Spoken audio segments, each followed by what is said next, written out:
আল্লাহ রাব্বুল আলামিন বলেন, ইন্নাল্লাহা লা ইয়াগফিরু আন ইউশরাকা বিহি ওয়া ইয়াগফিরু মা দুনা যালিকা লিমান ইয়াশা ওয়া মান ইউশরিক বিল্লাহি ফাকাদ ইফতারা ইসমান আযীমা। আল্লাহ রাব্বুল আলামিন এই আয়াতে বলেন, শিরকের গুনাহ ছাড়া যত গুনাহ আছে সবগুলো আমি ক্ষমা করে দিব। এই জন্য বনী ইসরাইলের এক ব্যক্তি সে এতটাই মানুষের উপর নির্যাতন করত, মানুষকে যেখানে পাইতো সেখানে হত্যা করত। হত্যা করতে করতে একটানা 99টা হত্যা করেছে। 99টা হত্যা করার পর তার ভিতরে অনুশোচনা আসলো যে আমি যা করতেছি, পাপ করতেছি, মহাপাপ করতেছি, এগুলা তো ভালো নয়, এখন তওবা করে ভালো হতে চাই। এজন্য একজন আলেমকে জিজ্ঞাসা করলো তার মহল্লায়। সে আলেমকে জিজ্ঞাসা করার পর সে বিজ্ঞ আলেম না হওয়ার কারণে সে জানতে চাইলো আমি এত গুনাহ করেছি, একটা নয়, দুইটা নয়, 10টা নয়, একে একে 99টা মানুষকে হত্যা করেছি, আল্লাহ কি আমার গুনাহ ক্ষমা করে দিবেন? সে বিজ্ঞ না হওয়ার কারণে বললেন আল্লাহ তোমাকে ক্ষমা করবে না। তখন ওই ব্যক্তি চিন্তা করলো আল্লাহ যদি আমাকে ক্ষমা না করেন, আমার তওবা যদি না কবুল করেন, তাহলে তোমাকেও আর দুনিয়াতে রাখবো না। তাকেও হত্যা করে দিল। এবার হত্যা করে দেওয়ার পর মানুষকে জিজ্ঞাসা করতে লাগলো আমার গুনাহ কি মাফ করবে নাকি? আমি তো অনেক গুনাহ করে ফেলেছি, গুনাহ করতে করতে তো আমি আসমান পর্যন্ত গুনাহ করে ফেলেছি, আল্লাহ কি আমাকে মাফ করবেন নাকি? তখন লোকেরা বলল অমুক গ্রামে অমুক এলাকায় একজন বিজ্ঞ আলেম আছে, তার কাছে যাও, সে তোমার বিষয়ের সমাধান দিতে পারবে।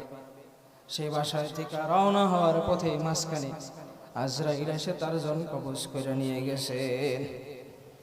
এখন দুই দলের ফেরেশতা আছে, একটা হলো জান্নাতের আর একটা হলো জাহান্নামের।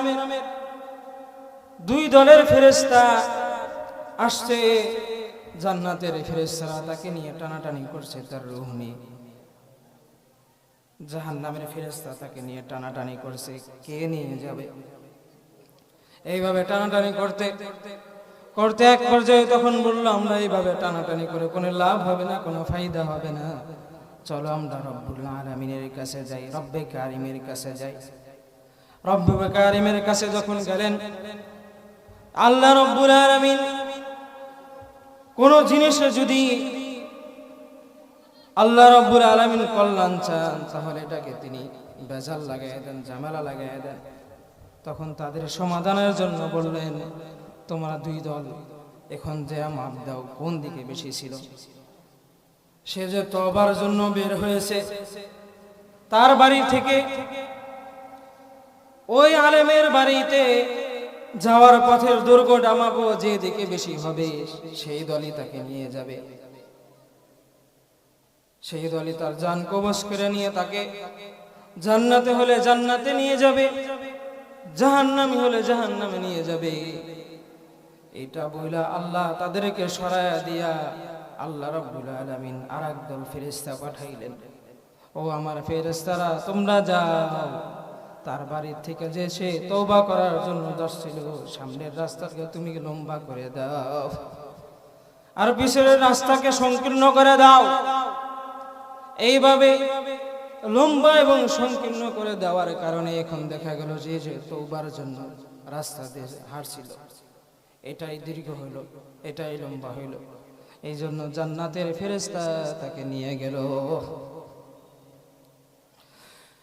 সে তওবা করে নাই, শুধু তার অন্তরে এতটুকু অনুধাবন হচ্ছে আমি যা কিছু করছি এটা ভুল করছি, এগুলা করা যাবে না, এগুলা মহাপাপ।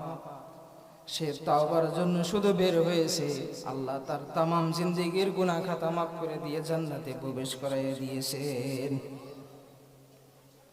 শুধু বান্দা তাওবার জন্য শুধু বের হয়েছে, তওবাও করে না।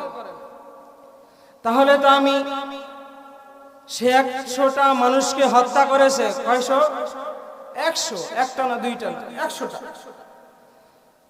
সে 100টা হত্যা করার পরেও যদি মাফ পাইতে পারে, তাহলে আমি আপনি মাফ পাইতে পারি কি পারি না? আমি কয়টা মানুষকে হত্যা করেছি? আপনি কয়টা মানুষকে হত্যা করেছেন?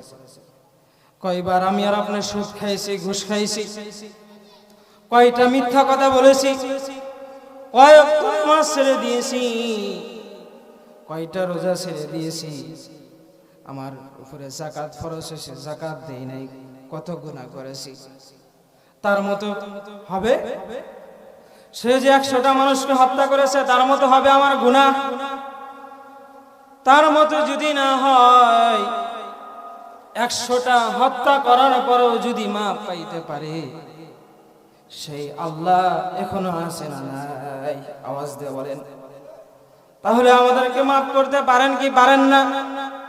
এই জন্য আল্লাহ রাব্বুল আলামিন বলেন, ইয়া আইয়ুহাল্লাযীনা আমানু তুবু ইলাল্লাহি তাওবাতান নাসুহা। ও বান্দা, তওবা করার মতো তওবা করো। যদি তওবা করার মতো তওবা করো, তাহলে তোমাকে আমি 2টা পুরস্কার দিব। কয়টা পুরস্কার? 2টা। আসা রাব্বুকুম আইয়ুকাফিরা আনকুম সাইয়্যাতিকুম। তোমার যত পাপ আছে, যত অন্যায় করেছো, নিজের খায়সাত অনুযায়ী চলেছো, নিজের প্রবৃত্তি অনুযায়ী চলেছো, আল্লাহ রাব্বুল আলামিন বলেন এই সবগুলো আমি আমার দয়া দ্বারা মাফ করে দিব। ওয়াইদুখিলুকুম জান্নাতিন তাজরি মিন তাহতিহাল আনহার। দ্বিতীয় পুরস্কার কি? আল্লাহ রাব্বুল আলামিন বলেন তোমাকে আমি জান্নাত দিব। কেমন জান্নাত দিবেন আল্লাহ তাও বর্ণনা করে দিয়েছেন। মিন তাহতিহাল আনহার, ঝর্ণা থাকবে উপর দিয়ে, জান্নাত কি সুন্দর দেখতে, কি মনোরম, এরকম জান্নাত আল্লাহ দিবেন। এই জন্য তওবা করার দরকার আছে না নাই? এই জন্য তওবা করতে হলে ইমাম সাহেবকে লাগবে, হাফেজকে লাগবে, পীর সাহেবের হাতে বায়াত হওয়ার পরে তওবা করতে হবে।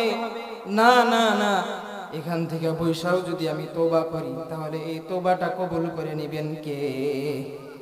আল্লাহ কবুল করে নেবেন। আমাদের দেশে হলো তওবা করার জন্য হুজুরকে ডেকে আনো, হাফেজকে ডেকে আনো, ইমাম সাহেবকে ডেকে আনো, খতিব সাহেবকে ডেকে আনো।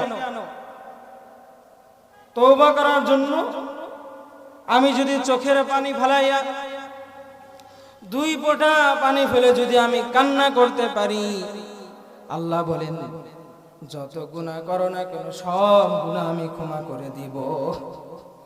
আল্লাহ প্রথম আসমানে প্রত্যেক দিন আসেন, আয়েশা বান্দাকে ডাকতে থাকেন, আলামিন মুস্তাগফিরিন ফাগফিরালা।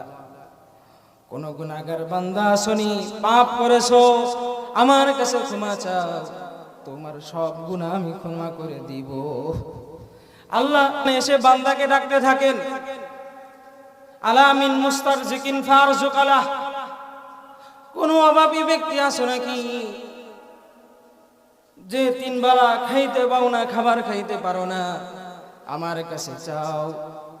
দুনিয়ার মানুষ সবাই ঘুমিয়ে গেছে, আমি আল্লাহ তোমার জন্য তাকায় রয়েছি, তুমি আমার কাছে চাইবা, আমি তোমাকে সব দিয়ে দিব। তুমি অসুস্থ আছো নাকি, আমার কাছে চাও। দুনিয়ার ডাক্তাররা তোমাকে সুস্থ করতে পারবে না, আমি যদি তোমাকে সুস্থ না করি, তুমি আমার কাছে সুস্থতার দোয়া করো, আমি তোমাকে সুস্থ করে দিব। তোমার ক্যান্সারের রোগে আক্রান্ত, ডায়াবেটিস, যত জটিল প্রবলেমই হোক না কেন, আমার কাছে চাও, আমার কাছে বলো, আমি তোমার সব, তোমার মনের চাহিদা যা আছে সবগুলা পূরণ করে দিব। এই জন্য আল্লাহ রাব্বুল আলামিন বিশ্বনবী বলেন, মাল্লাম ইয়াসআলিল্লাহ ইয়াগদাব আলাইহি। যে ব্যক্তি আল্লাহর কাছে চায় না, আল্লাহ তার উপরে নারাজ হয়। আল্লাহ চাইলে খুশি, আল্লাহ চায় বান্দা আমার কাছে চাও, আমার কাছে মাপ চাও, আমার কাছে অনুতপ্ত হও, 2 ফোঁটা পানি ফেল। বিশ্বনবী মুহাম্মদুর রাসূলুল্লাহ সাল্লাল্লাহু আলাইহি ওয়াসাল্লাম বলেন, আল্লাহ রাব্বুল আলামিনের কাছে 2টা জিনিস খুবই পছন্দনীয়। কয়টা জিনিস? একটা হলো জিহাদের ময়দানে রক্তের ফোঁটা, আর একটা হলো অনুতপ্ত বান্দার চোখের পানি। বান্দা যখন নিজের গুনাহের প্রতি অনুতপ্ত হয়, অনুতপ্ত হয়ে যখন চোখের পানি ফেলাইয়া কান্না করতে থাকে, নাকের ডগায় আসার আগে, জমিনে পড়ার আগে আল্লাহ তার তামাম জিন্দেগির গুনাহ খাতাগুলো মাফ করে দেন।